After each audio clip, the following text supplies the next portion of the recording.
Facebook, aos nossos irmãos, aos nossos amigos e a todos, que a paz de Cristo, que excede todo entendimento, guarde o seu coração. Mais uma noite, mais um momento de agradecer a Deus, mais um dia, que Deus abençoe a todos, rica e poderosamente. Vamos iniciar orando ao Senhor. Amado e querido Deus, mais uma vez, Senhor, te agradecemos por tudo que o Senhor proporcionou para cada um de nós durante mais um dia, pois o Senhor tem nos ensinado a viver cada dia, pois o amanhã não pertence a nós, e o dia sim está se findando. Queremos te dizer obrigado pela nossa casa, pelo nosso trabalho, obrigado, Deus, pelo socorro, obrigado por tudo que o Senhor proporcionou para nós nesse dia. Continua abençoando cada família, cada irmão, cada irmã, cada amigo, e oramos pela salvação, Senhor, pela Tua presença na vida das pessoas.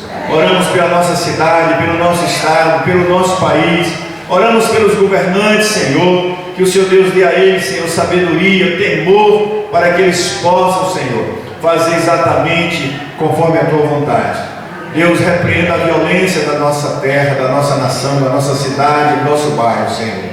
Abençoe aqueles que estão oprimidos, aqueles que estão depressivos, aqueles que estão tristes, daqueles que perderam entes queridos no dia de hoje. Conforte seus corações, daqueles que estão, ó Deus, nos hospitais, nas cadeias. Meu Senhor, o Senhor veio para libertar, o Senhor morreu e ressuscitou para dar vida e resgatar essas vidas das mãos de Satanás e nos trazer para a luz. Nós abençoamos, Deus, com toda a sorte de bênção, todos aqueles, Pai querido, onde a nossa palavra chegar, onde essa oração chegar, Senhor, em nome de Jesus, amém. Eu convido a todos que abram suas Bíblias aqui no templo ou lá em sua casa, no Salmos 27, onde o salmista vai falar sobre o desejo, de ter a presença de Deus na sua vida. E de antemão eu quero dizer para você que a presença de Deus, ela pode ser real na vida do ser humano.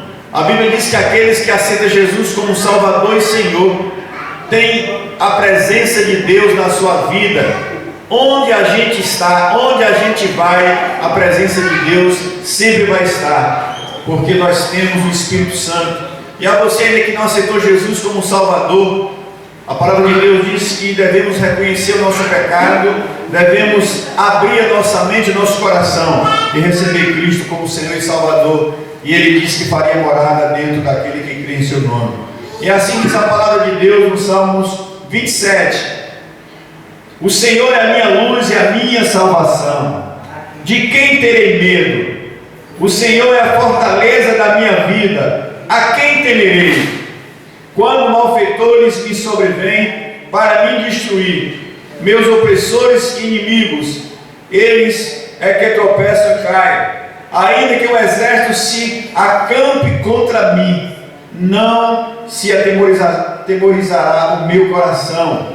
E se estourar contra mim uma guerra, ainda assim terei plena confiança no Senhor. Uma coisa peço ao Senhor e a buscarei todos os dias, que eu possa morar na casa do Senhor todos os dias da minha vida, para contemplar a beleza do Senhor e meditar no seu santo templo. Assim já dizia o salmista, e ele está falando de uma vida eterna, que nós também anelamos. Trabalhamos aqui pela vida que perece? Não, pela vida que nos espera. E aí o salmista vai também falar isso no Salmo 23. O Senhor é meu pastor, nada me falta. Deitar-me faz em verdes pastos, me guia mansamente às águas tranquilas. Refrigera minha alma, me guia pela vereda da justiça, por amor do seu nome. Me guia pela vereda da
seu nome, ainda que eu andar pelo vale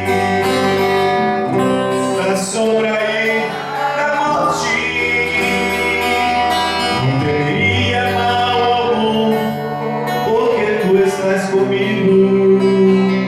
A tua vara, teu cajado me consola. Preparas uma mesa perante mim, na presença dos meus inimigos.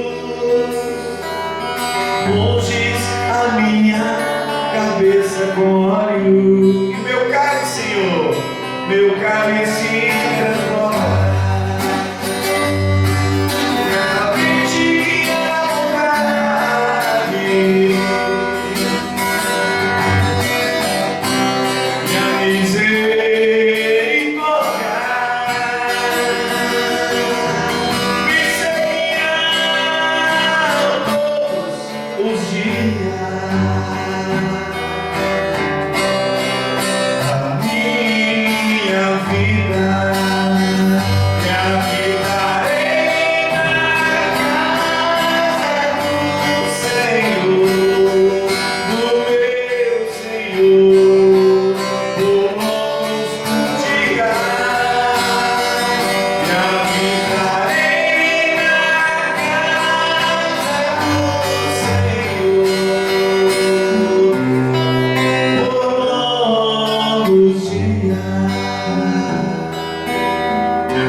Foi assim que disse o profeta: Senhor, uma coisa te peço, e a gente sabe que é a principal, porque de todas as coisas do mundo, a única coisa que vai sobrar é a presença de Deus ou o afastamento de Deus, né? E para isso o preço foi alto, o preço foi de morte, né? De morte na cruz. E assim diz assim: por de cruz se erigiu, não havia fugir, em sinal de vergonha e dor. Mas eu amo essa cruz, porque nela Jesus deu a vida por mim.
desprezado morrer, meu Jesus, para dar-me perdão.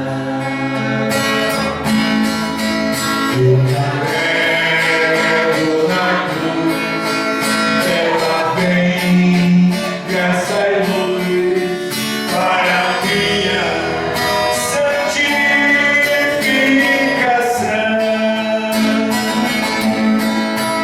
Sim, eu amo a mensagem da cruz.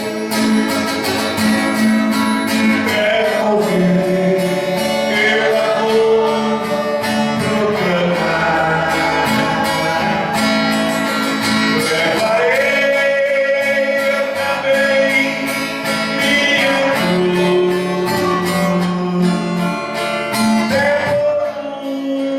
Uma coroa trocar.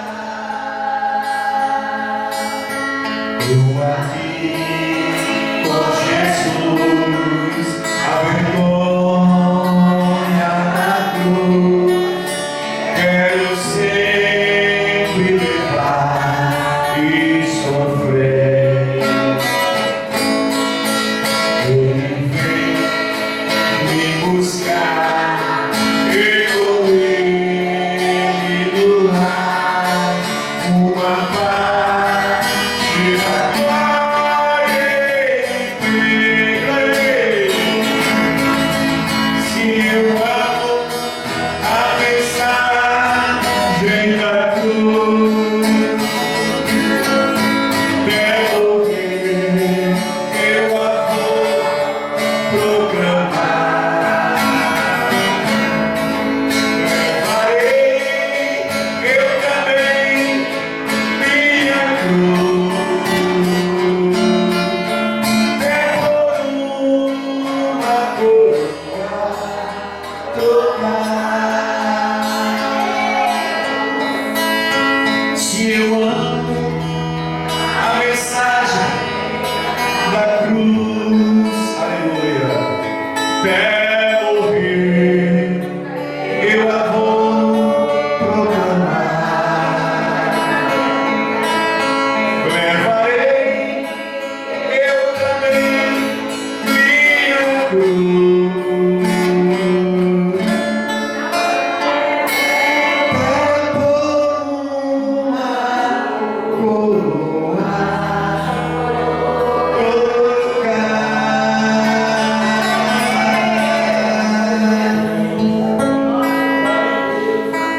verdade, viu? A alegria dos crentes um dia quando encontrar com Jesus vai ser tremenda. Já diz a Bíblia, viu? A Bíblia diz que será alegria para muitos e será tristeza para muitos outros. Mas a profecia está aí dizendo que nos últimos tempos, ou perto de Jesus estar voltando, o ser humano ia se afastar de Deus. A gente vê as profecias aí: ódio, morte, divisão, briga, apostasia. A igreja ia ser bombardeada como está sendo agora, né? Pai contra filho, filho contra pai, né? Homem com homem, mulher com mulher, e o mundo está chegando naquilo que a Bíblia já profetizava. E a Bíblia diz que é necessário que tudo isso aconteça, porque senão Jesus não vem. E também a palavra de Deus não mente. A Bíblia diz que o céu e a terra físico vão passar, mas tudo que está escrito na Bíblia vai cumprir vírgula por vírgula. E quem sabe, né, quem lê, quem observa, tem visto isso se cumprindo cada dia, né? Tá fácil, né, entender essas coisas. Mas a Bíblia diz que Satanás tem cegado o entendimento das pessoas para que elas não compreendam a palavra, para que elas não ouçam o Evangelho, porque o Evangelho é o poder de Deus para a salvação de todo aquele que crê. E Satanás impede você chegar no Evangelho. Então, se você já chegou, você é como um daqueles 4 milhões de espermatozoides, né? Que para gerar um ser, chega lá. Você está entre esses 4 ou 5 milhões que nasceu, tanto fisicamente como espiritualmente. É a mesma coisa. O nascimento físico se dá de um relacionamento de um homem com uma mulher. E para nascer gerar uma criança, a gente sabe que para nascer um ou dois, morre milhões. A vida espiritual é a mesma coisa. Você é um dos privilegiados, porque milhões já não estão mais nessa terra porque negaram a Jesus. E milhões não vão querer Jesus. E você teve essa experiência. E você que não tem Cristo aí, aproveita, né? Você pode ter Jesus na sua vida. Amém? A vida não é fácil, mas quem tem Jesus consegue chegar lá. Há momentos que na vida, sim, pensamos em orar. É preciso pedir ajuda para poder continuar. E clamamos no nome de Jesus.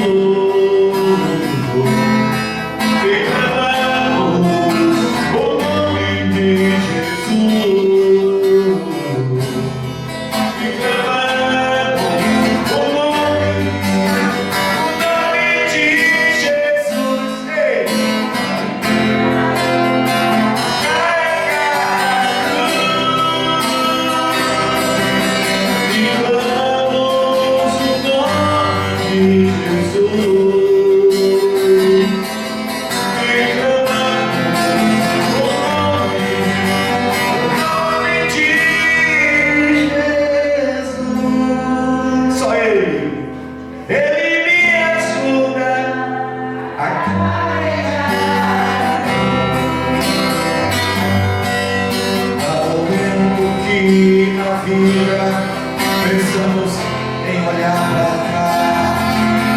É preciso pedir ajuda para poder continuar. E clamamos o nome de Jesus. E clamamos o nome de Jesus.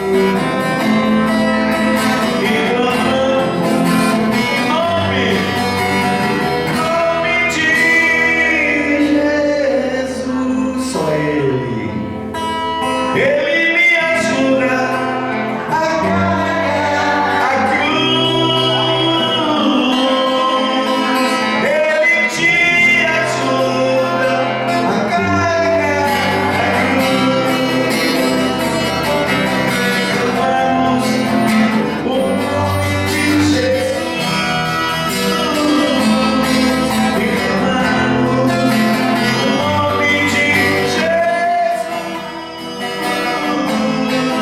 clamamos o nome de Jesus. Só Ele, mais ninguém. Ele me ajuda a carregar a cruz. Ele te ajuda a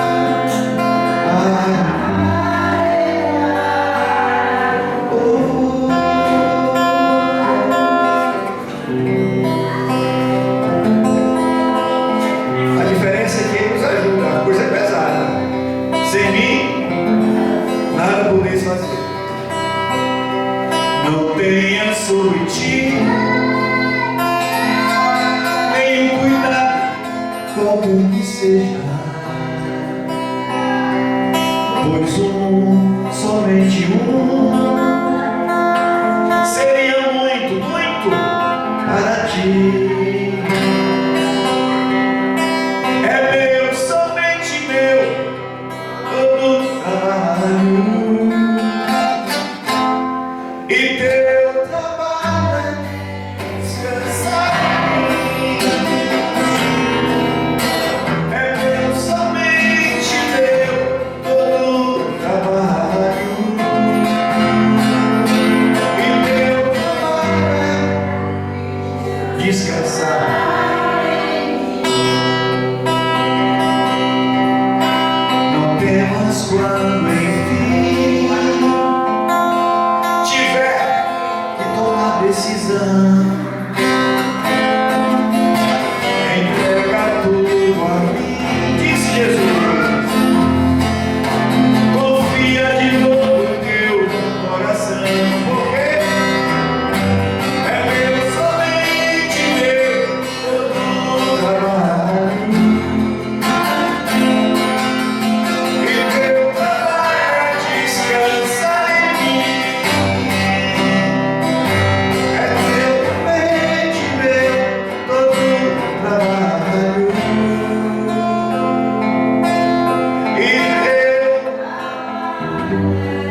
descansa.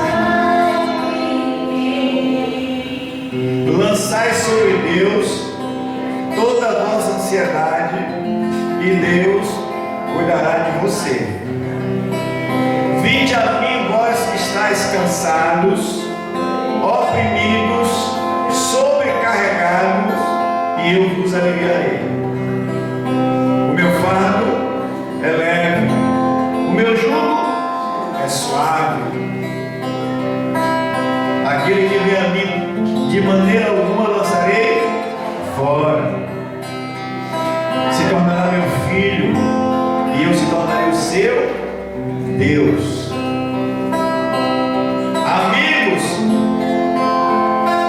que aparentemente parecem amigos, mas não há amigo igual a Jesus.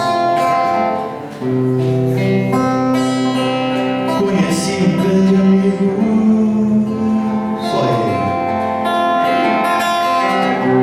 Ele é filho de Deus Pai. O seu nome é Jesus Cristo. Nele você pode confiar. Conheci um grande amigo. Ele é filho de Deus Pai. O seu nome é Jesus Cristo. Nele você pode confiar.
Jesus, você abrir sua Bíblia aí no livro de Marcos, capítulo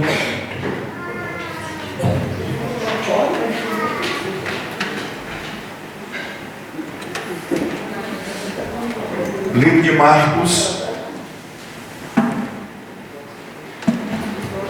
14 hoje.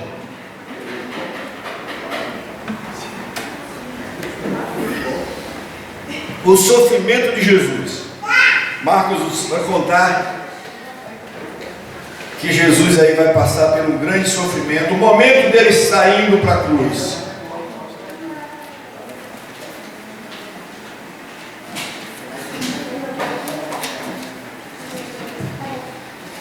Amado, Jesus foi alguém que desde que chegou aqui na terra, antes de pisar na terra, ele já veio com perseguição. A gente sabe da história, né? Quando a Bíblia diz que nossa briga não é contra carne e sangue, a gente tem que ter muito cuidado como cristão, porque tem muito cristão brigando com carne e sangue, tendo inimizade com pessoas.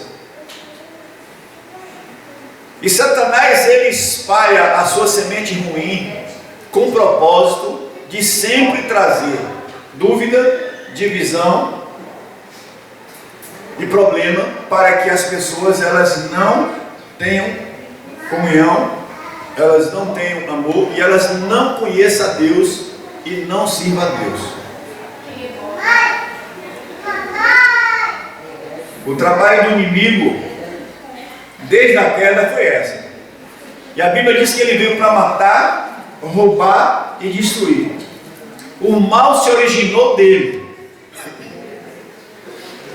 Por isso que Jesus, conforme 1 João 3,8, parte B, vai dizer que Jesus veio para desfazer as obras do diabo.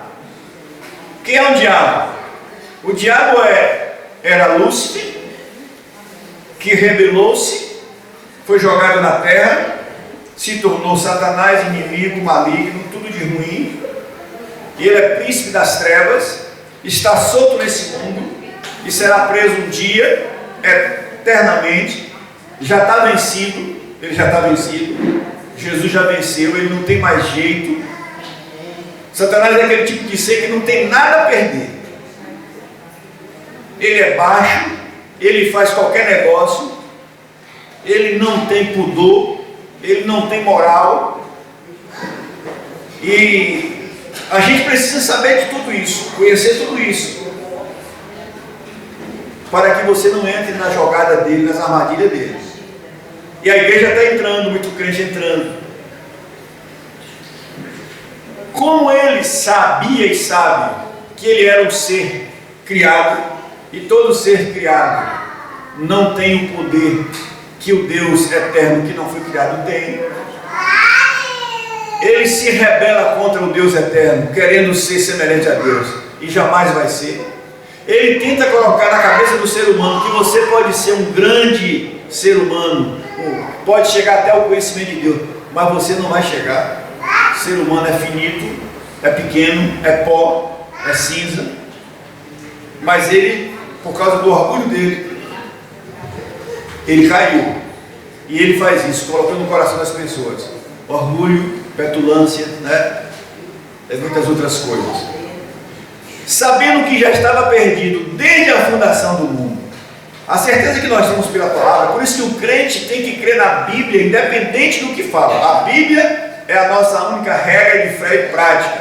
E nela, ela diz que para se aproximar de Deus, para você querer ter um relacionamento com Deus, você tem que ter convicção que Deus existe e não tem prova nenhuma. A única prova é a fé. E Deus, com certeza, pelo que a gente conhece da palavra de Deus, Deus foi sábio quando Ele colocou essa condicional. Porque se Deus oferecesse tudo, como Ele fez com Israel, mesmo dando tudo para Israel, Israel ainda negava Ele. Deus dava condição de vida, Deus deu alimento, Deus protegeu, Deus livrou do inimigo, e mesmo assim, eles foram infiéis. Desde Gênesis até o Apocalipse, a condicional para a gente ter um relacionamento com Deus é a confiança, é a fé. Por isso que a salvação vem pela fé. E ela é de graça, ela é dom de Deus. Por isso, se você aproxima de Deus, se você quer ser um crente, se você quer ser salvo, você tem que crer que Deus existe. Porque a Bíblia diz que Deus é Espírito. Espírito não se vê, não se toca, mas o Espírito se sente. E Deus, através da palavra, se revelou a nós, e nós hoje temos a certeza plena que Ele mora aqui dentro. Deus habita dentro. Eu quero dizer para você que a presença de Deus está na vida de todo crente. Efésios 1,13. Se você é convertido, se você é nascido de novo, a presença de Deus está em você. Não vamos buscar a presença de Deus por sentimento, esqueça isso.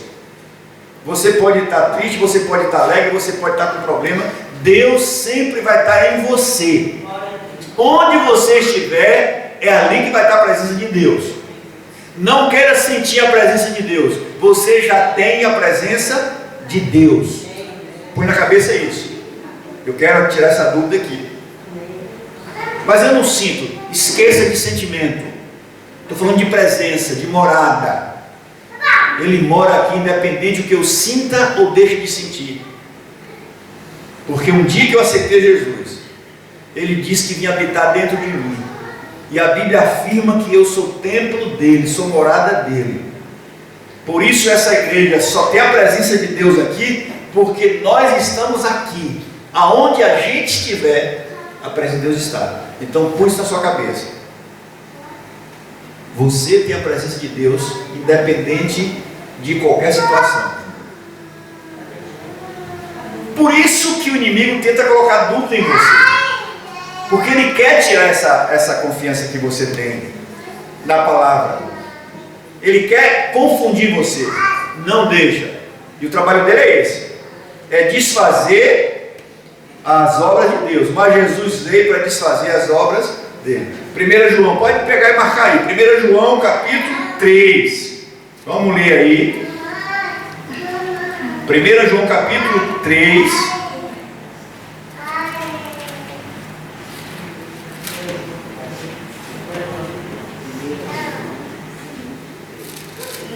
jamais você que tenha Cristo tenha dúvida, lembre sempre, não sabeis vós que você é templo de Deus? Sim.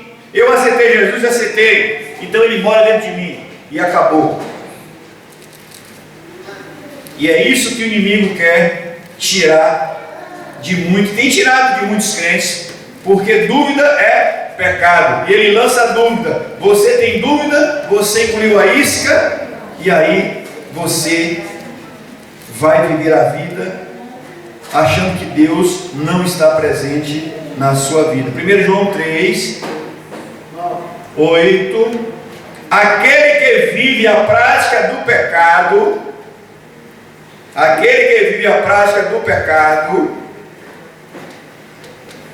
é o discípulo do diabo. Algumas traduções podem estar diferentes, mas é esse o sentido. Aquele que vive praticando o pecado, aquele que vive na prática do pecado, é discípulo do diabo, porque o diabo, o pecado procede dele. Porque o diabo vive o tempo inteiro em pecado. Preste bem atenção. O diabo vive o tempo inteiro e ele não pode mais sair disso, porque já está definido. Ele é um ser do pecado. Ele vive no pecado. Ele não tem jeito para conversão. Não entre nessa. A Bíblia diz que Satanás vive no pecado desde o princípio. E todo ser humano que acompanha ele, praticando as obras dele, é discípulo dele. Ah, pastor, mas eu sou crente, eu estou na igreja. Eu estou avisando para você que a Bíblia está dizendo, não importa se você está na igreja ou fora da igreja, se você vive a prática do pecado. E que prática é essa? Vamos lá, o que é pecado? A gente já aprendeu isso, sabe muito bem. A Bíblia diz que mentir é pecado. Quantos crentes estão dentro das igrejas e são mentirosos? Mente. A Bíblia diz que Satanás é o pai da mentira. Ele mente desde o princípio. E aquele que vive na prática da mentira é filho do diabo. Por isso, cabe a você fazer a sua leitura. A palavra de Deus, ela é viva e eficaz. E ela corrige. Ela alerta, ela está alertando para você que vive na igreja, que é mentiroso, é mentirosa, é velhaco, é enganador, é malicioso. Tem gente que é sonso, mas a malícia mora ali dentro, no olhar, no gesto, na atitude, nas palavras. Ninguém vê, mas Deus vê. Por isso que ninguém pode enganar a Deus. 1 Tiago 22. Você está enganando você mesmo. E de quem é que eu sou filho vivendo essas práticas? Não é o pastor que está dizendo, é a Bíblia que está dizendo. Você é filho do diabo. Como é que definimos se somos filhos de Deus ou do diabo? As práticas. Gálatas capítulo 5, de 20 diante, se eu não me engano, está lá. Frutos da carne e frutos do Espírito.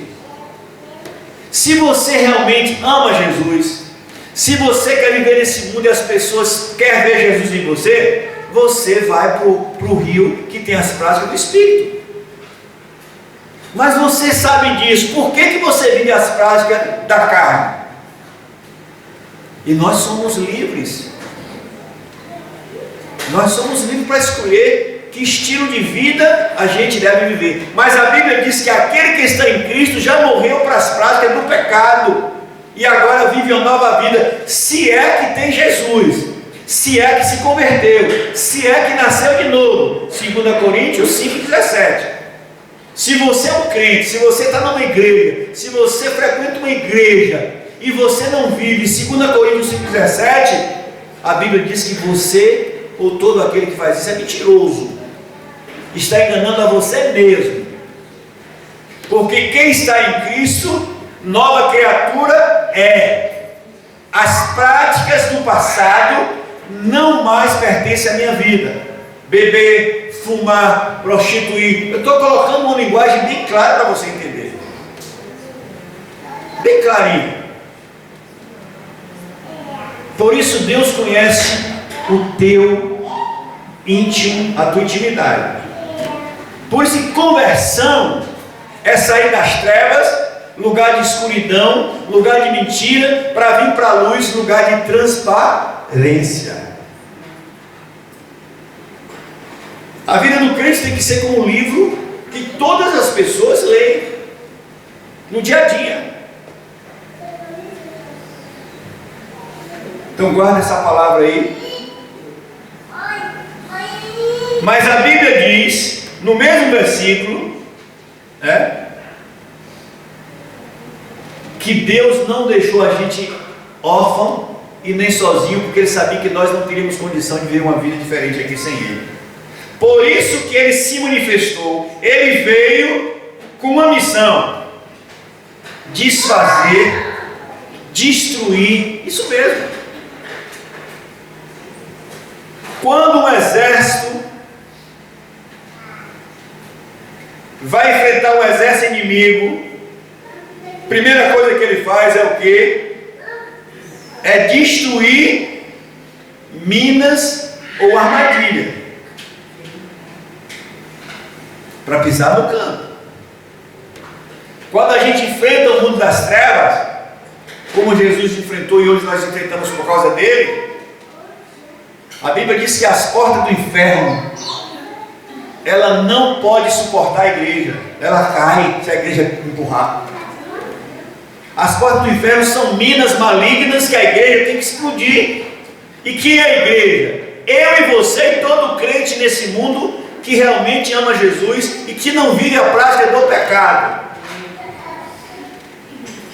Reino dividido não subsiste. Demônio não expulsa demônio. Crente carnal não pode derrubar a porta do inferno. Crente que vive a prática do pecado, como aqui está dizendo, não tem autoridade de Deus para invadir a porta do inferno. Mas todo aquele que não pratica ou não vive na prática do pecado, e aí eu vou lá para 1 João capítulo 5, aí esse aqui fala do crente que envolva com o pecado, mas Jesus veio para desfazer as obras do pecado. Mas o 5,18 diz que temos a certeza que todo aquele que é nascido verdadeiramente de Deus não vive mais na prática do... Esse texto comunga com 2 Coríntios 5,17. Toda pessoa que aceita Jesus, que reconhece seu pecado, que confessa Jesus como Salvador e que se propõe a seguir a Cristo, abandona o mundo de pecado, as trevas que viviam, e agora vai viver em 2 Coríntios 5,17, uma nova criatura. Essa nova criatura, se ela for sincera, ela não mais vai viver na prática do pecado. E a Bíblia diz: agora que você não vive mais na prática do pecado, que você nasceu de Deus, o diabo não toca em você. Simples. A nossa luta é contra pessoas. Eu posso sofrer um dano físico? Posso. Não confunda isso. Eu posso sofrer uma armadilha física até morrer? Posso. Mas armadilhas espirituais, e morrer espiritualmente? Não. Não confunda isso. A minha alma ninguém mais pode tomar da mão de Deus, principalmente se eu vivo uma vida de santidade. Santidade é essa: não vivo mais na vida velha, estou na vida nova. Isso aqui, ó, é racional. Não é eu sentir, eu estou sentindo, não. Esse negócio de sentir é que muita gente tem um líderzinho na igreja. A fé vem pelo ouvir. A gente ouve, a gente dá aqui uma como é que chama isso aqui? Aquele negócio como é? Aquele aparelho que trifuga, processador lá. Entra aqui, processa aqui, e a partir daqui eu tenho convicção do que eu estou ouvindo é verdade. E eu vivo essa verdade consciente. A minha fé é consciente. Por que eu vivo a palavra de Deus? Porque eu ouvi. Efésios 1:3 diz: após ouvir, após entender e reconhecer que eu estava na lama, nas trevas, eu reconheci o meu pecado. Hoje eu não quero viver mais no pecado, eu quero viver agora servindo a Cristo, obedecendo. Que era ladrão, que era prostituto, que era isso, que era aquilo, não sou mais. Agora Cristo vive em mim, como Paulo diz. Não mais vivo a minha vida, mas agora Cristo vive em mim. E eu vivo agora essa palavra aqui. Por isso, eu não vou ser mais mentiroso, eu não vou ser mais promíscuo, eu não vou ser mais, sabe, hipócrita. Aí você vai fazer o autoanálise. O que eu estou sendo? Será que eu estou aí me enganando ainda como seguidor de Cristo? Porque quem conhece a palavra e não vive na prática a palavra, engana-se a si mesmo. Tiago 1:22. Ok? Então vamos lá, para chegar em Marcos. Por isso esse ser chamado Satanás, ele é real. O mundo espiritual das trevas é real, existe Satanás, existe os demônios, real.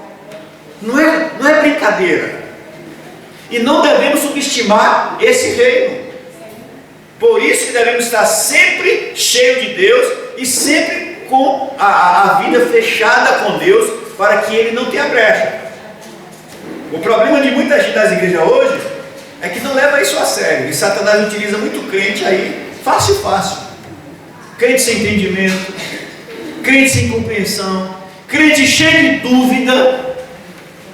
A gente tem que seguir a Jesus convicto, não abrir mão dele para nada, não balançar quando alguém vier com conversa fiada. Tem que fazer igual Paulo: eu tenho certeza que tenho Cristo, eu tenho convicção que eu estou seguindo a Cristo. Vocês podem dizer o que quiserem, eu sempre vou crer na palavra.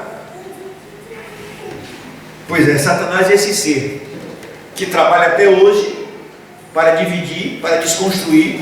Ele usa qualquer tipo de coisa que você está envolvido para afastar você do Evangelho. Ele usa o lazer, ele usa a política, ele usa a família, ele usa o emprego, ele usa o seu dinheiro, o seu salário. Ele vai usar alguma coisa para tirar você do foco.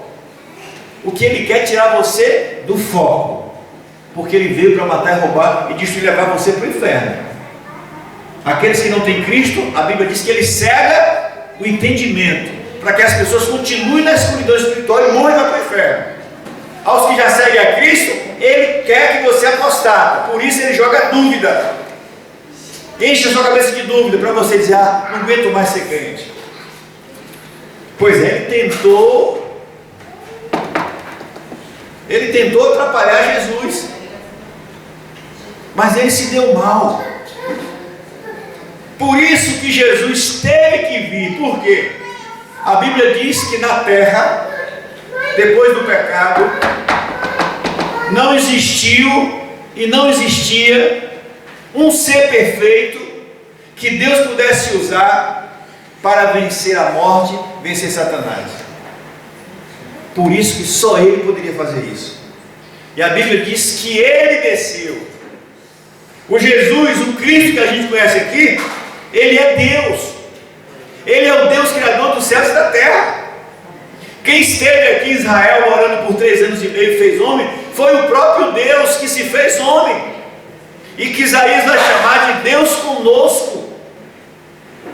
E Filipe perguntou: mostra-nos o Pai. Ele disse: eu estou há 3 anos com você, você não conhece o Pai ainda? Porque quando Jesus falava de eternidade, falava de Pai, falava de Deus, Jesus estava falando de uma divindade que o ser humano limitado não poderia entender. Jesus só falava aquilo que o ser humano poderia e pode entender. Por isso que ele desfez de toda a sua glória, ele se humilhou, se tornando homem e trazendo para nós o básico, o bastante para a gente entender. E ele já dizia: eu não posso mais falar de coisas porque vocês não vão compreender e não vão suportar. Por isso tenham paciência, que quando vocês se tornarem como eu na eternidade, vocês vão entender tudo. O que eu vou deixar escrito é o bastante para que você creia em mim. Só que Satanás enche a cabeça de muita gente, e muita gente quer ir além.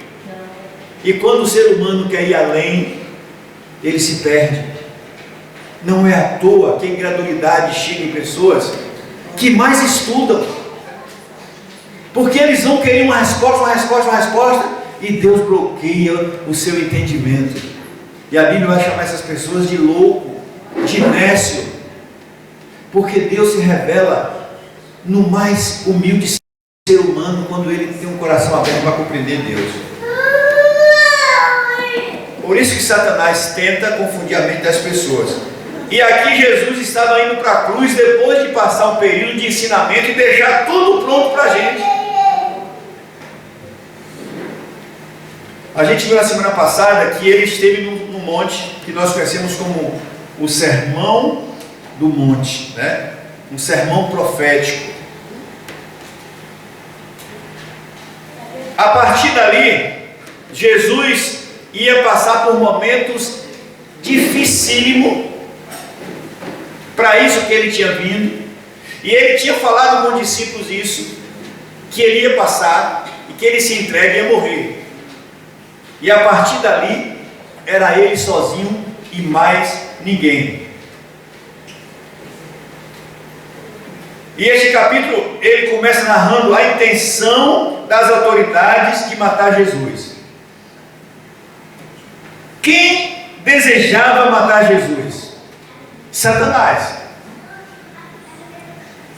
Qual é a ideia de Satanás? E a gente já conhece a história da vinha. O Senhor plantou uma vinha e mandou os seus trabalhadores matar os trabalhadores, pensando que ia resolver o problema. Eles vão mandar meu filho, só assim respeita o meu filho. Mandou o filho e mataram o filho dele, pensando que ia resolver o problema.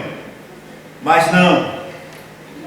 E Satanás utilizou de sistema, de governos, e o próprio Deus permitiu, e de pessoas. O tempo inteiro que Jesus viveu nessa terra, ele viveu acompanhado de pessoas falsas, de pessoas perseguindo ele, de pessoas querendo pegar ele para matar. Isso desde o ventre da mãe, quando ele teve que fugir para o Egito. As autoridades queriam matar Jesus. E nessa caminhada Jesus passa por Betânia. Lembra disso? Que uma mulher, tudo isso estava no projeto de Deus.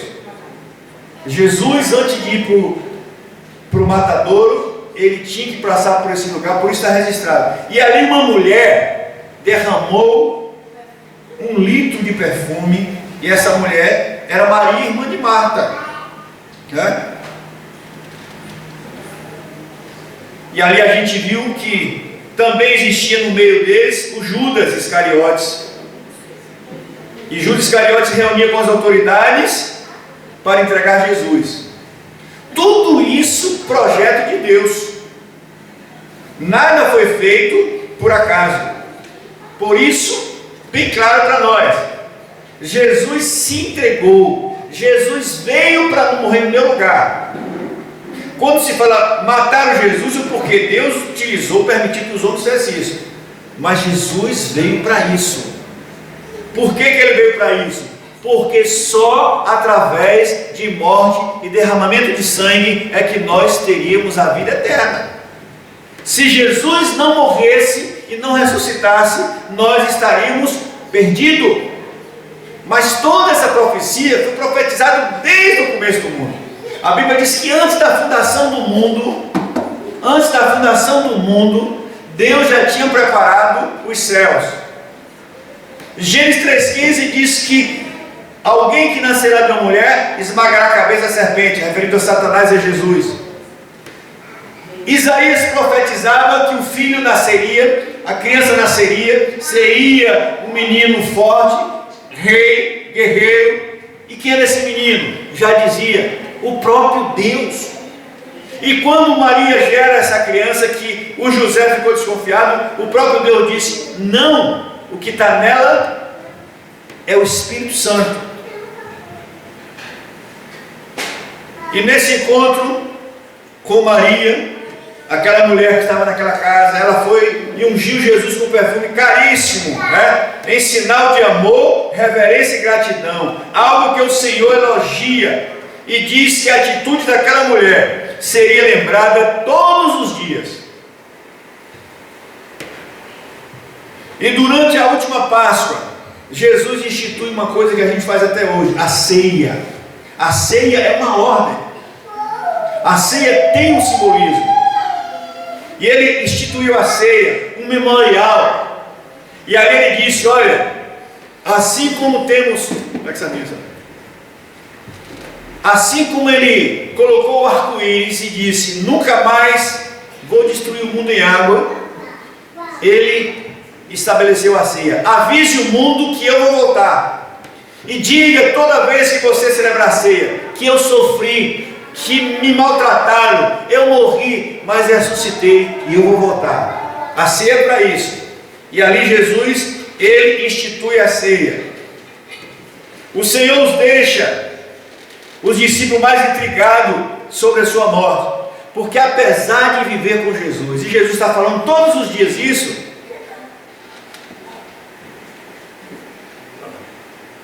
chegou no fim, eles não entenderam, eles não compreenderam. Tem muita gente que vai ouvir a palavra a vida inteira, vai até seguir a Cristo, vai ser crente, mas vão desistir, porque não vão confiar.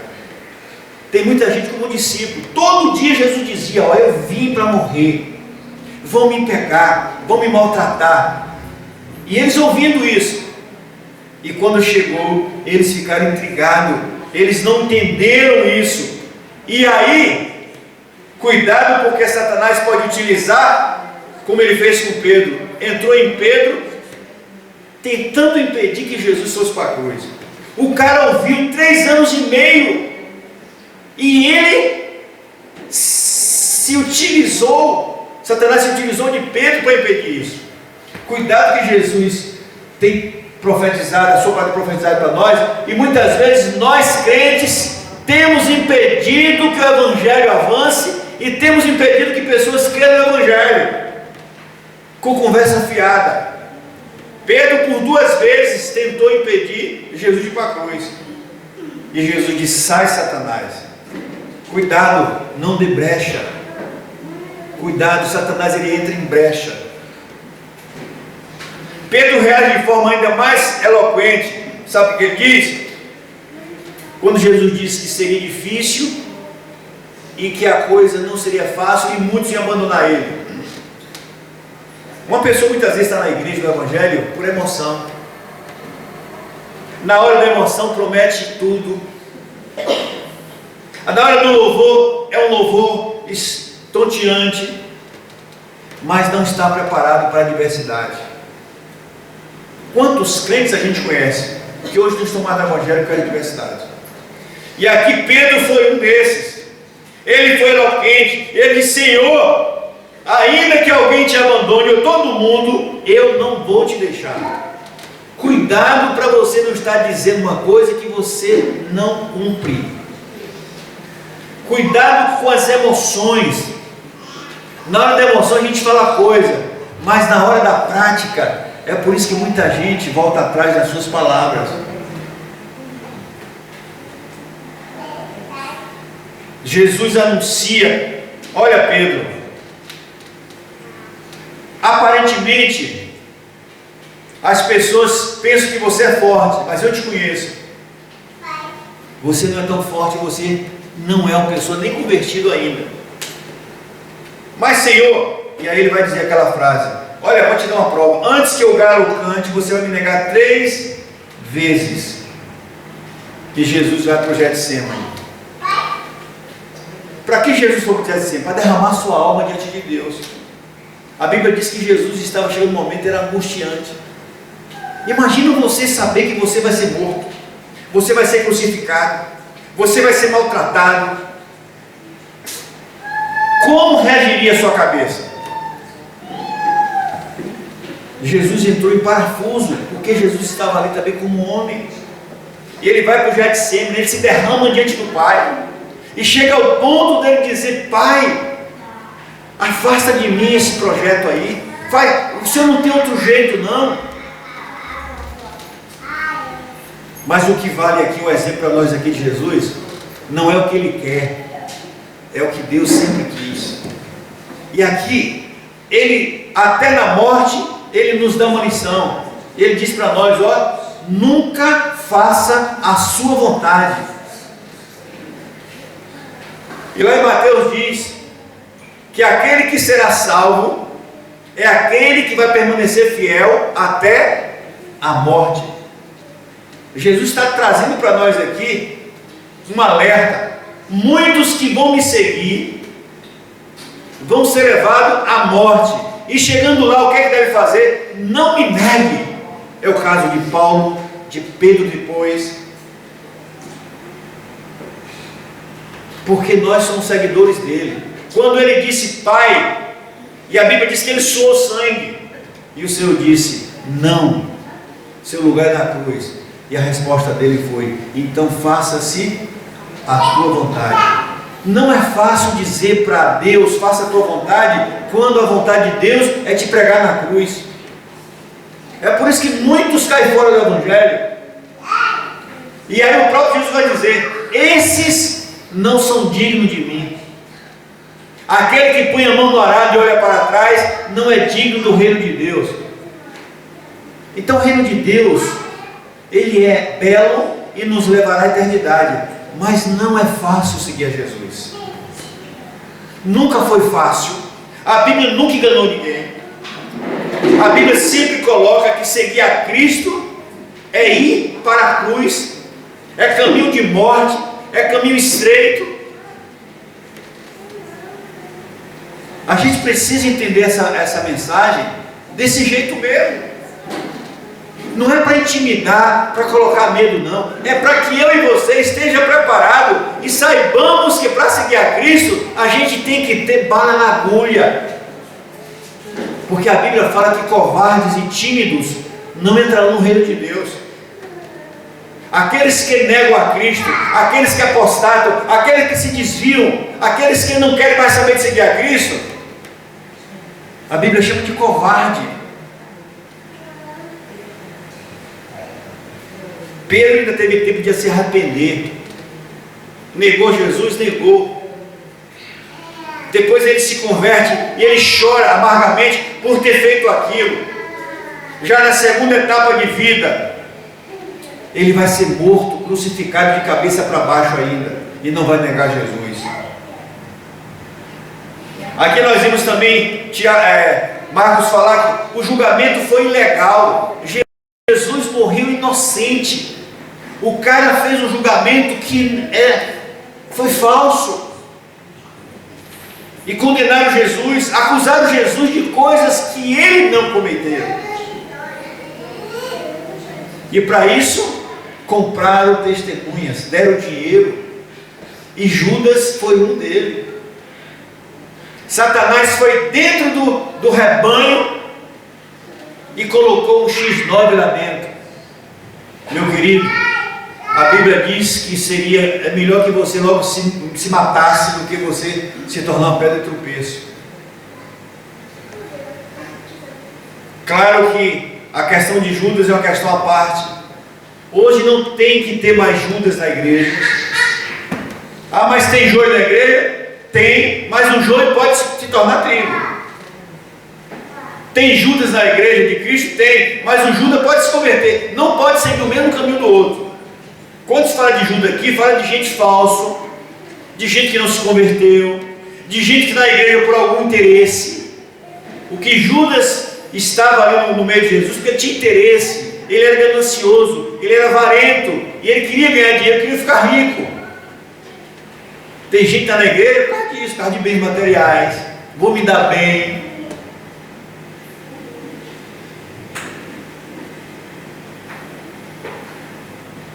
A narrativa de Marcos movimenta-se para as cenas finais da vida de Cristo, ou seja, os últimos dias de Cristo aqui na terra.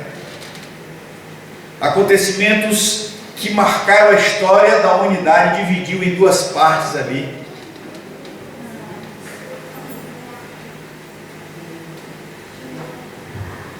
Acontecimento que trazeria para nós, humanidade, uma redenção eterna, que ninguém nunca deu, ninguém nunca poderia dar. Jesus estava ali, dando para mim e para você a redenção eterna. E dali para frente, era ele sozinho, maltratado, tudo fizeram com ele, por causa de mim e de você.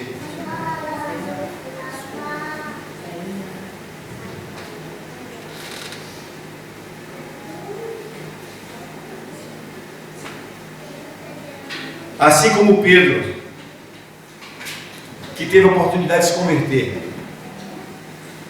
de reconhecer que ele tinha feito uma besteira. Eu espero que você que não tem Cristo, você que vive na igreja e que não tem compromisso com o Senhor, né? Qual o teu interesse de seguir a Cristo? O que é que você está ganhando? Será que você está perguntando isso? Um camarada sofreu dessa forma para te dar uma vida eterna, você não fica procurando o que é que você está ganhando? O cara passa uma situação dessa para que você não vá para o inferno eternamente e você ainda fica questionando coisas materiais pequenas. Será que você está vindo à igreja por causa de um emprego, por causa de um marido, por causa de uma esposa, por causa de um bem material? Você é pobre, miserável e nu. A gente tem que estar seguindo a Cristo através da igreja por amor a Ele, por tudo que Ele fez por você. Eu não tenho que estar mais pedindo nada para Ele, porque as promessas estão aí para os que servem a Ele. As promessas estão aí. Eu não preciso mais estar pedindo o pão de cada dia. Eu não preciso mais estar pedindo meu emprego, condição de vida, porque a Bíblia diz que Deus supre as minhas necessidades, se condicional. Mateus 6,33. Se você que quer me seguir, se você que se diz um crente, buscar o meu reino em primeiro lugar e a minha justiça, eu vou acrescentar na sua vida, enquanto aqui na terra viver, todas as promessas de cuidar de você. E vai além. E quando você deixar de viver nessa terra, eu vou levar você para mim, vou te dar uma coroa e um novo nome, e eu serei seu Deus, você será meu filho. Eu te darei vida eterna. Por isso, amados queridos, esse capítulo de Marcos 14, a gente vê o plano para tirar a vida de Jesus, e ninguém conseguia. A mesma coisa hoje, o plano para destruir a igreja, não vão conseguir. Ah, mas estão matando o crente, estão prendendo o crente. Não, isso não é vitória para eles, isso é derrota. O apóstolo Paulo viveu isso muito bem. As pessoas pensavam que matando Paulo e acabar, não. Paulo dizia: se eu vivo, estou com Cristo. Se eu morro, estou com Cristo e vou para Cristo. Nada pode me separar de Deus. O problema é que tem muito crente que não conhece essa intimidade com Deus e quer viver a vida aqui só material. Tem medo de a doença, tem medo de morrer, tem medo de perder o emprego, ou seja, fica só bitolado nas coisas materiais. E o próprio Paulo vai dizer: miserável homem seria eu se só pensasse nas coisas dessa vida. As igrejas estão com crentes só pensando nisso. A gente tem que orar mais uns pelos outros, pedindo a Deus o quê? Que avive a fé de cada um, que a igreja seja mais fervorosa, que os cultos sejam cultos realmente sinceros. Não vir para os cultos, para a igreja ou para algum sistema religioso, só pedir coisas, só fazer campanha, só fazer isso. Não! Vamos adorar o Senhor, vamos viver a vida que o Senhor quer, vamos testemunhar que Cristo habita em nós, o mundo possa ver Cristo em nós. E Ele disse: eu vou suprir a necessidade de vocês. Por que ficas ansiosos? Crentes ansiosos por essa vida. Não posso ir para a igreja, não posso ver o Senhor, não tenho tempo para o Senhor, mas tem tempo para tudo. Ansiedade no mundo, os ímpios vivem assim. Buscar primeiro o meu reino. Você que gasta a sua vida, você que coloca seu emprego, a sua faculdade, a sua empresa, ou sua família acima de Deus, você está perdendo. Deus é primeiro. Buscar primeiro é ordem. É por isso que a gente tem uma igreja frágil, crentes fracos, só preocupado com o emprego. Eu estou sem emprego, eu não consigo, o meu casamento está indo ruim. Alguma coisa tem que mudar. E o que é que deve mudar, pastor? Jesus está dizendo, está dando para você o segredo. Casal, profissional, estudante, namorado, sei lá, busca primeiro o meu reino. Seja um crente fiel a mim, e eu vou cuidar das coisas. Às vezes nós, pastores, estamos perdendo tempo, ficando pregando mensagens materialistas, esquecendo de dizer para o crente: santifica a tua vida, busque mais o Senhor, sirva mais de intercessor, vamos interceder mais do que pedir. Nós temos pessoas para interceder, nós temos uma nação para interceder, nós temos o evangelho para pregar. Vamos parar de ficar preocupados só com o nosso umbigo, com nossa casinha, com o nosso saláriozinho. É por isso que somos pessoas, às vezes, miseráveis nesse sentido, espiritualmente. A igreja precisa estar com seus cultos ali revolucionados pelo poder de Deus. O que eu vou fazer no tempo com meus irmãos? Eu vou adorar o Senhor. Quando eu abrir minha boca para adorar a Deus através da música, sabe? Um lugar fazer como no passado, se encher de fumaça do poder de Deus, como fazia. Então Jesus não morreu debalde, Jesus não morreu para ver uma igreja assim tão, sabe, mesquinha, só pensando em coisa material. E a gente vê os projetos humanos sempre materialistas. É raro a gente ver alguém dizer: olha, eu estou buscando mais o Senhor, eu quero viver mais para o Senhor, eu estou conhecendo mais a palavra, eu quero mais. Não! É cheio de projetos humanos. E Jesus não morreu para isso. Ele não sofreu para isso. Ele sofreu para que eu e você tivesse vida, e vida em abundância, começando daqui. E Ele não está falando de um reino neste mundo. É como eu disse, que o reino nesse mundo, ele vai sustentar a gente.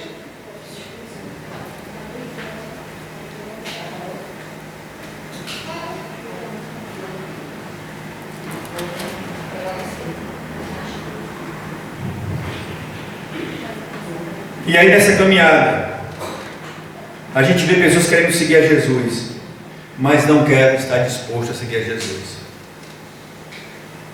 O problema não é seguir a Cristo, o problema é estar disposto a seguir a Ele.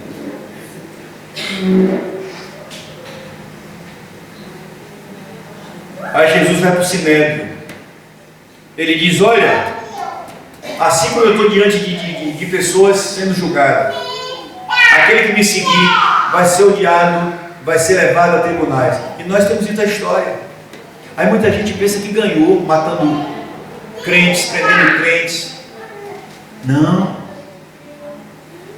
Nós não temos que ter medo nem daqui nem do futuro. Se vivemos aqui, é esse o problema, que nós temos medo. E muita gente não segue a Cristo por medo.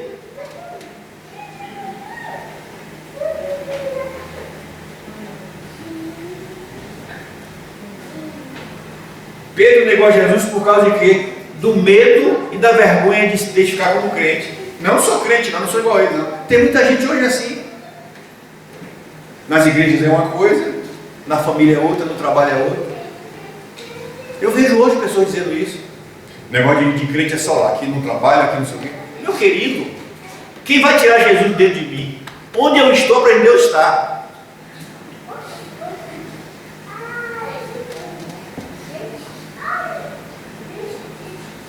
Deus, Ele não me deixa separar o trabalho, família, profissão. Não. A Bíblia diz, onde eu estiver, eu tenho que florescer. Onde eu pisar, a presença de Deus está. Muita gente é crente dentro dos templos. Jesus não morreu para você ser crente dentro de templo. Ele disse para a mulher samaritana. A mulher samaritana questionou a ele. E ela dizia, olha, estamos esperando o Messias para acabar com toda essa confusão, para desfazer, para arrumar a casa. Ele disse, eu sou o Messias, eu vim para arrumar a casa. Mas como? O povo fez o templo lá que nem era para fazer. Ele disse, acabou esse negócio de lugar. Agora, vocês vão adorar a Deus em qualquer lugar. Porque você é que é templo de Deus. Onde você estiver, você vai ter a presença de Deus ali. É isso mesmo. A gente tem que entender isso. Jesus morreu para cumprir o que ele disse no passado. O Deus não habita em templo feito por mão de homens. A promessa foi essa. Um dia vai chegar e vocês vão entender. E chega no Novo Testamento, ele diz isso. Não sabeis vós que vocês são meu templo? Como é que você está vivendo na sua família, por exemplo? O templo de Deus está lá, a presença de Deus está lá. Será que você está manifestando a presença de Deus lá na sua casa, na sua família, no seu trabalho, na sociedade? Não. Tem muita gente que diz assim, quando eu cheguei aqui o Senhor estava. Essa letra está errada. Deus não fica escondido dentro de um templo, não. Cuidado com... Às vezes a pessoa fez uma música bonita e a gente até canta, está errado.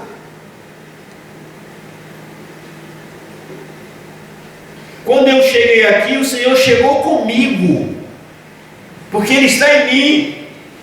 Quando a igreja chegou nesse lugar aqui, Deus chegou no lugar, porque a igreja chegou. Quando eu estou indo para o trabalho, Deus vai estar lá no meu trabalho comigo. Por isso temos que ter uma vida de santidade, de vigilância, de discernimento.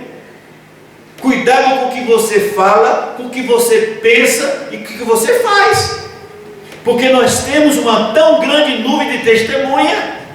E você é luz, e você é sal. E você é templo de Deus onde você está. Eu não preciso sentir a presença de Deus. Eu já tenho a presença na minha vida. Eu posso estar doente, eu posso estar triste, eu posso estar batido, eu posso estar sem dinheiro. Ele sempre vai estar aqui. Se eu entro no ônibus, no metrô, Deus está ali dentro comigo. Eu sou o templo, eu sou o altar de Deus. Será que você não entende isso? E tem muito crente quando sai do templo, pensa que Deus ficou aqui.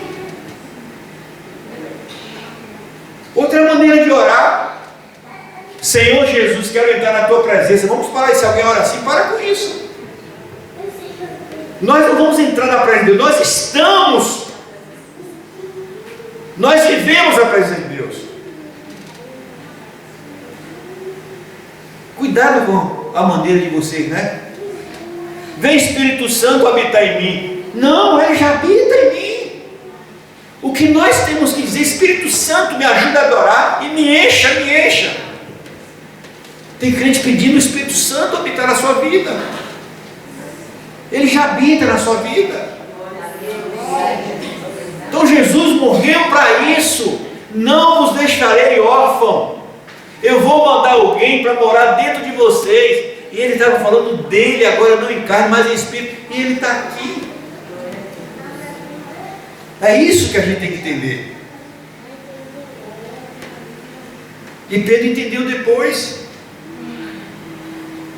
Então quando é que alguém nega Jesus? Por falta de conhecimento dele. Por que tem muito crente nas igrejas sem conhecimento? Nega Jesus. Porque não conhece Jesus.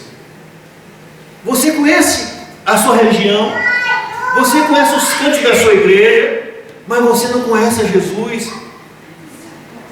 Porque se você conhecer a Jesus, você não vai buscar Jesus simplesmente por buscar.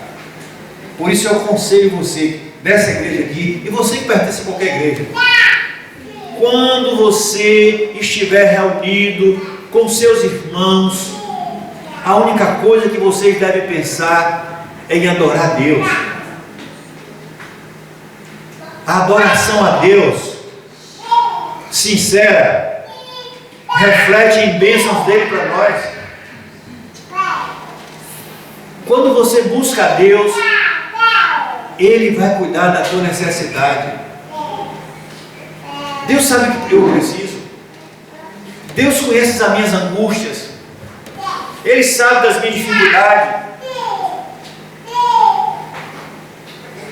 Claro que Ele quer falar comigo e eu falar com Ele. Ele quer que eu diga para Ele conversar. Mas eu não tenho que estar ansioso, como diz o texto. O problema está pesado. Ele diz: não fica ansioso. Diga para mim, eu estou do seu lado. Não, eu estou com você. E muitas vezes está orando para Deus lá distante. Deus está aqui dentro. Pois é, eu quero fechar aqui dizendo para você isso, né? A riqueza desse capítulo 14. Jesus indo fechar, garantir aquilo que hoje nós temos, que é a vida eterna. Porque agora nós podemos dizer: eu tenho a vida eterna garantida. Porque quando Ele diz: Pai, está consumado, eu venci, eu cumpri.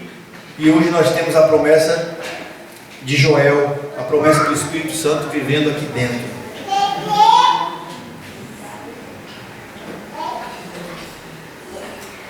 Por isso, irmãos amados, não viva uma vida de falsidade como Pedro, e não deixe que o galo cante. A palavra do crente sempre é sim, sim, não, não. E não prometa aquilo que você não possa cumprir. Você precisa de ajuda? Peça. Você está se sentindo fraco? Se ajude com a igreja.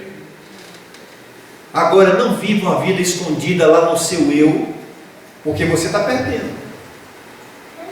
Não é o pastor que vai vigiar a sua vida. Não é o pastor que tem que saber tudo da sua vida. Mas é Deus que sabe e vê tudo. Sabe quantas pessoas vivem nas igrejas escondendo de pastor muita coisa e pensa que está abafando? Tem muita gente na igreja como Ananias e Safira. Mentia na igreja. Roubava.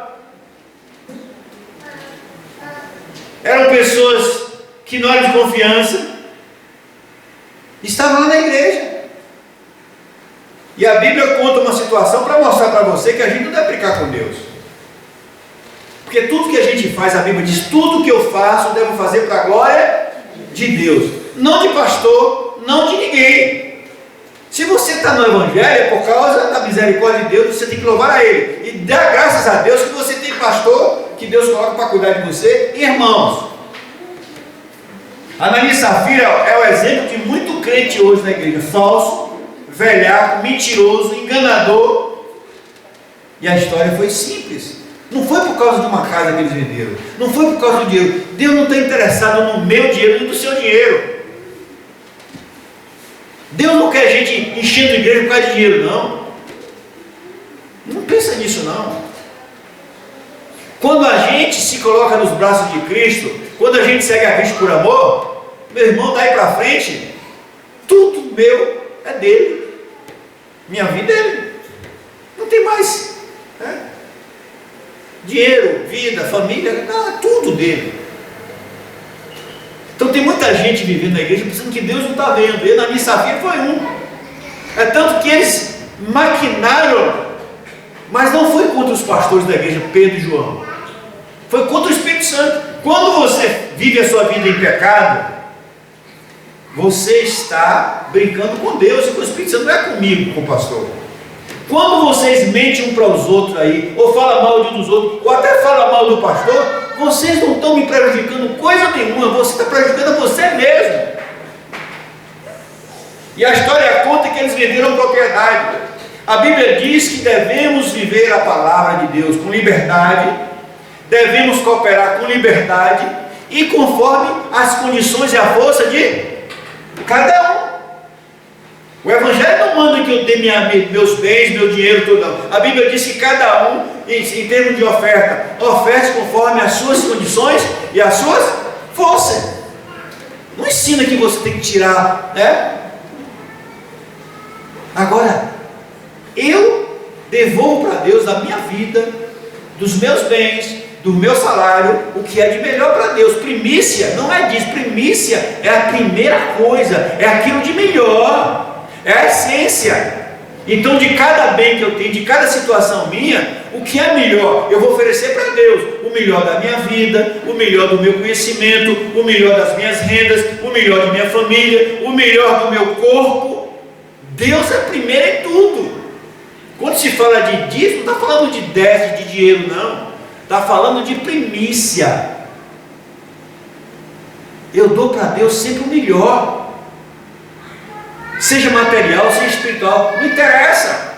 Meu tempo, a gente tem que ver isso. A gente gasta muito tempo em coisas que não edificam, e muitas vezes a gente rouba esse tempo que podia dar para Deus. É você que vai dizer: Deus, eu preciso dar para ti o melhor da minha vida. Quando a Bíblia fala lá no Velho Testamento, que muita gente entende só por dinheiro, né? Trazei todos os dízimos. Não se refere só a dinheiro, a bens, não. Todo significa tudo que eu tenho de melhor, eu tenho que oferecer para Deus. Exatamente, o que eu vou oferecer de melhor? O meu louvor, a minha questão de trabalhar na obra de Deus. Quando eu fizer as coisas, eu vou fazer bem feito para a glória de Deus. O meu testemunho lá na comunidade, na sociedade, tem que ser o melhor. Eu quero que as pessoas olhem para mim e vejam Cristo em mim. Tudo de melhor é para o Senhor. E depois você vai ver, Ele vai dizer assim: e depois faz prova de mim. Se você é fiel, se você é sincero, se você santifica, faça prova de mim, para você ver o que vai acontecer. O problema é que muitos são interesseiros. Então não seja como Pedro, né? Não seja enganador, não seja como Ananias e Safira, mentiroso, velhaco, maligno, ó. Cuidado com a consciência dos olhos, da carne. Olha, purifica seu corpo, sua mente, seus olhos, glorifique. Não permita que nada de você seja maligno. Se você tem algum sentimento que você percebe que é maligno, repreenda e jogue fora. Seja uma pessoa sincera, porque Deus conhece os corações quebrantado, sincero e puro. Também Deus conhece os corações cheios de mágoa. Deus conhece pessoas que é amargurado, que é maligno. Deus conhecia o coração de Abel e conhecia o coração de Caim. Por que Deus recebeu o culto de Abel? Não foi um problema só dos bens, não. O culto não foi só as coisas, não. Porque Caim trouxe tudo de coisas boas. O culto que Deus não aceitou de Caim foi o culto do coração. Caim não estava cultuando a Deus. E lá está escrito: por que Deus não recebeu o culto de Caim? Por que Deus muitas vezes não recebe o nosso culto? Porque nós damos lugar ao diabo, e Caim deu lugar ao diabo. Esse é o problema. Então examine-se cada um a si mesmo. Vê como é que você está vivendo como evangelho. Você diz: poxa, será que Cristo morreu para me ver essa vida miserável de crente? Essa vida enganadora, mentirosa? Eu não não quero ser mais um Judas, eu não quero ser um Ananias e Safira mentindo na igreja. E Pedro e João, eles pensando que Pedro estava preocupado com o dinheiro, Pedro disse: não, filho, vocês mentiram, foi para o Espírito Santo, foi para nós. O marido morreu, a mulher morreu, porque mentiram para Deus. Mentira é do diabo. Não seja um crente mentiroso, não seja um servo mentiroso, seja santo, santo, santo como Deus é santo. Então Jesus sofreu, foi para a cruz, mas não foi debalde, não foi de graça. E Ele morreu para que Ele tivesse uma vida de abundância. Então, com a morte dele e a ressurreição, com a morte dele e a ressurreição, Ele nos garantiu vida e abundância. Vida e abundância. Começando daqui, vida eterna. Hoje nós podemos ter prazer numa igreja comum como essa, porque Ele morreu por nós. Por isso que Ele disse: essa minha igreja tem que viver conforme o Salmo 1, com alegria, meditar na palavra, ter comunhão uns com os outros. Porque a igreja de Cristo não pode viver uma vida como as outras. Nós temos que fazer diferença logo aqui. Nós estamos na terra estagiando já para o céu. Comunhão, alegria, esperança. A nossa palavra sempre tem que ser esperança. A gente não tem que viver como aqueles crentes abatidos. Não, problemas vamos ter. Eu não posso viver de cabeça baixa, mesmo cheio de problemas. Eu tenho que viver sempre pensando na eternidade. Eu tenho que adorar a Deus sabendo que a nossa vitória já está garantida. Eu não estou adorando um Cristo que vai vencer, não. É um Cristo vencedor. E eu não estou cultuando, perdendo meu tempo, não. Pelo contrário, eu estou me santificando, estagiando para a eternidade, porque sem a santificação eu não posso ver Deus. E Deus está me dando tempo aqui na terra para santificar a minha vida, para estudar mais a palavra, para ter intimidade com Ele, para quando chegar o momento de eu partir, seja pelo arrebatamento, pela morte, Ele receber, dizer: vem meu filho. É isso. Porque por mais que você construa nesse mundo, vai ficar. Então onde está o teu coração? Esse texto quer dizer: o nosso coração tem que estar em Cristo. Não quer dizer que nós devemos abandonar as coisas, nada disso. Devemos cuidar, viver a vida, mas mostrando para as pessoas que a nossa esperança está em Cristo, porque Ele não morreu por morrer. Ele não morreu só para me tirar daqui e levar para o céu, não. Ele morreu para que eu participasse também no ministério dele, que é o ministério de reconciliação. Por isso que Ele nos enviou. Ide por todo o mundo. Nós temos esse privilégio de partilhar o Evangelho para os outros, de orar pelos outros, de levar esperança para os outros. É isso que Cristo quer de nós, é isso que quer de você. Então, se você vivia triste, abatido, preocupado, esqueça isso. Comece a investir sua vida na vida espiritual e coloque diante de Deus os seus projetos humanos. Você tem: está aqui, enquanto eu viver, eu vou ter que fazer isso, vou cuidar do casamento, vou cuidar do meu emprego, vou fazer, mas eu não quero investir a minha vida como se essas coisas fossem principais. O principal é adorar a Deus, é amar a Deus sobre todas as coisas, com toda a força da nossa alma, do nosso entendimento, buscar a Ele todos os dias, e Ele vai cuidar de nós enquanto aqui viver, e suprir as necessidades materiais, como Ele prometeu. Mas a nossa esperança está em Cristo, de onde virá a cidade eterna, Jerusalém eterna. A Bíblia diz que é adornada, e os salmos subirão com um coral de anjos cantando, e vai morar com Ele eternamente nos céus. Por isso, o sofrimento de Jesus valeu a pena, a morte de Jesus valeu a pena. E quando Ele disse: a partir daqui sou eu sozinho, é porque eu e você não tinha condição. Ele disse: preste atenção, eu vou sofrer no lugar de vocês, eu vou me entregar, eu vou te substituir. E hoje nós sabemos que a gente não teria condição, Jesus tem. Por isso Ele diz: aquele que crê em mim, ainda que esteja morto, viverá. Ou seja, todo morto espiritualmente Se crê em Jesus, vai viver para sempre. Mas se não crê em Jesus, vai continuar morto espiritualmente e vai perder a vida eterna. Por isso esse evangelho tem que ser pregado. E esse evangelho é isso, que Cristo Jesus desceu a esse mundo para te dar a vida eterna. É só crer nele. É só crer. E mais nada. E você que tem Cristo, não desanime não. Não entre na jogada do mundo não. Seremos perseguidos? Certeza. Nós vivemos na contramão do mundo. O mundo, o diabo, tudo odeia Deus e vai odiar os crentes. Então se alegre, se regozije. Tocou-me, Jesus tocou-me, de paz Ele encheu meu coração. Quando o Senhor Jesus me tocou, livrou-me da escuridão.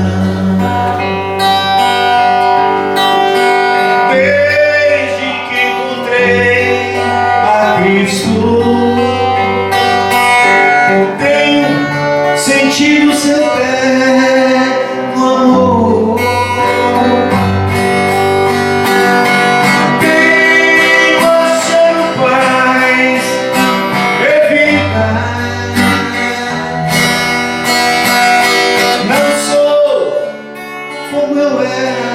Eu sei porque tocou-me, Jesus tocou-me, de paz Ele encheu meu coração. Quando o Senhor Jesus me tocou, livrou-me da escuridão, algemado por um peso. Quão triste eu andei, até sentir a mão de Cristo. Sou como eu era, eu sei. Tocou-me, Jesus tocou-me, de paz Ele encheu meu coração. Quando o Senhor Jesus me tocou, livrou-me da escuridão. Quando é que Jesus toca na vida de um ser humano? A Bíblia diz: quando ouvires a voz do Espírito Santo, não endureça o vosso entendimento. A oportunidade para se crer em Cristo é já. No momento em que você ouve o Evangelho, você está sentindo o toque dele. E aí cabe a você reconhecer pecador, perdido, sem condição nenhuma, humanamente, e aceitar Jesus como Salvador e Senhor. Isso é chamado de conversão, novo nascimento. E é para isso, e foi para isso que Jesus veio. Jesus não veio para encher a igreja, não. Jesus não veio para fazer uma multidão de religiosos no mundo, não. Jesus veio para converter, para circuncidar o seu coração, tirar o coração de pedra e colocar o coração de carne transformado, convertido, te batizar com o Espírito Santo, garantir a tua eternidade, escrever o teu nome no livro da vida, perdoar os teus pecados e te garantir a vida eterna. Foi para isso que ele veio. E é para isso que eu estou aqui, para pregar o Evangelho. Não para te oferecer uma vida boa, A gente ora pelos enfermos, oramos, que a Bíblia manda. A gente ora para alguém que está procurando emprego, a gente ora. Mas isso não é prioridade. A prioridade é arrependei-vos, arrependei-vos, arrependei-vos e crede no Evangelho, o poder de Deus para a salvação da tua vida, porque depois da morte segue-se o juízo, e se você morrer sem Cristo, nunca mais você vai ter oportunidade. O tocar de Jesus é nesse momento que você me ouve. Amado e querido Deus, a Ti toda a glória, toda a honra, todo o louvor, pela salvação eterna, garantida para todos que creem. Obrigado porque o Senhor é aquele que escreve o nome da gente no livro da vida. Obrigado porque só Jesus é quem pode perdoar os pecados. Obrigado porque só Jesus é quem pode levar o homem para os céus. Só o Teu Evangelho é quem transforma o coração do ser humano. Por isso, meu Deus, em nome de Jesus, pelo poder que há no Espírito Santo, sonda, Senhor, corações dessa terra. São milhões de pessoas nessa terra, sedentos, perdidos, mortos espiritualmente. Abre o entendimento dessas pessoas, Senhor, para que elas, Senhor, vejam a Tua glória. Repreenda Satanás da vida dessas pessoas. Tira a cegueira espiritual, começando na casa, na família, nos colegas de trabalho, de faculdade, cada um de nós, dos nossos vizinhos, dos nossos amigos, dos nossos parentes. Estende essa salvação através de todo mundo, utilizando-se dos Teus filhos na pregação do Evangelho. Oramos pelos pregadores do Evangelho nos 4 cantos do mundo. Oramos pela Tua igreja que está sendo perseguida por causa do amor a Cristo. Que a Tua graça esteja sobre nós. Meu Senhor, guarda os Teus filhos de todo mal. Abençoa os governantes do mundo, Senhor. Converta a mente e o coração desses homens. Tira, Senhor, a dureza de coração, a cegueira espiritual. Nós oramos, Pai, para que esses homens maus se transformem pelo poder que há no sangue de Jesus. Espírito de Deus, abençoe nossa cidade, Salvador. Abençoe nosso estado, a Bahia. Abençoe nosso Brasil. Abençoe cada cidade, cada estado desse país. Abençoe nossa nação. Abençoe cada governante dessa nação. Abençoe aqueles que são juízes dessa nação. Abençoe os policiais. Abençoe os que trabalham na área de saúde, segurança. Tem misericórdia, Senhor. Coloca no coração desses homens e mulheres o temor do Senhor, para que tenhamos uma nação justa. Repreenda Satanás no nosso país, Senhor.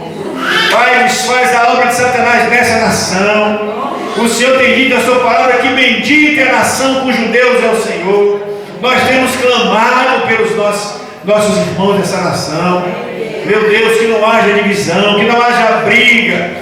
Não permita que as pessoas sejam enganadas por religiões, mas que o Espírito Santo abra os olhos para que eles olhem para a cruz e vejam a salvação em Cristo Jesus. Meu Deus, só o Senhor pode fazer uma revolução espiritual neste país, repreendendo todo o mal. Não permita que Satanás continue se andando nesta nação, dividindo, Senhor, cada um de nós, mas que nós possamos, Pai, ser abençoado com as bênçãos dos céus, que a nossa nação seja próspera, materialmente, espiritualmente, principalmente espiritualmente, Senhor, para que possamos anunciar ao mundo que seja só Jesus Cristo salva, só Jesus Cristo é o nosso Senhor. Muito obrigado, Senhor, em nome de Jesus, porque Jesus é o meu pastor e nada me faltará. Deitar-me faz em verdes pastos. Ele é quem me guia pelas águas tranquilas, refrigera minha alma, guia-me pela vereda da justiça por amor do Seu nome. Ainda que eu ande pelo vale da sombra e da morte, não vamos temer mal nenhum, porque Jesus está conosco. Sua vara e seu cajado nos consolam. Ele que prepara uma mesa até diante daqueles que se dizem inimigos, unge a nossa cabeça com óleo e seu cálice transborda. Certamente que a bondade e a misericórdia do Senhor nos seguirão todos os dias da nossa vida, e nós vamos sim morar com Cristo na eternidade. Que você que não tem Cristo também entregue sua vida para Jesus, para você morar com Ele nos céus. Que Deus abençoe a todos, rica e poderosamente, em nome de Jesus.